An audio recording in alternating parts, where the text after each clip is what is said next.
هو الاهلي غلط لما جاب مدرب جديد يخش بيه كاس العالم؟ كان المفروض يلعب بالنحاس او كولر. انا قلت قبل كده ان المدرب اللي هيجي قبل البطوله ايا كان مين اسمه، حتى لو جوارديولا، هيتظلم من الاخر. قلنا 1+1 بيساوي 2. المدرب لازم يقعد وقت طويل مع الفريق عشان يقدر يفهم اللعيبه، ويقدر اللعيبه تفهم اسلوبه وينفذوا التعليمات للمدرب. لكن انت جايب قبل البطوله باسبوع، المفروض ايه؟ دي بالنسبه له دوره وديه بيجرب فيها اللعيبه. ده رقم واحد. خلاص، يبقى هنا المدرب ما يسالش عن اي شيء، عن هو الاهلي بقى رابع مجموعه والكلام ده. رقم اتنين، كان المفروض ايه اللي يحصل؟ كان كولر يكمل. بس كولر في الاونه الاخيره اللعيبه المصريه، لعيبه الاهلي ركبته في اوضه اللبس، ما بقتش تسمع كلامه. بيحصل بيحصل بيحصل مشاكل ما بينهم وما بين بعض في الفريق. اللعيبه بتضرب بعض، بتتخانق مع بعض.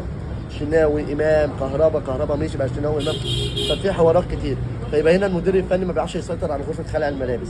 يبقى هنا كده كان كولر كان لازم يمشي. لكن لو كانت اللعيبه كويسه ما كناش بنسمع حاجه، لا كولر كان يكمل. خلاص، جه عماد النحاس، كان المفروض عماد النحاس هو اللي يلعب البطوله. بعد كده نوجه له بالشكر ونجيب اي مدرب بقى يكمل المسيره. هو ده اللي كان المفروض يحصل.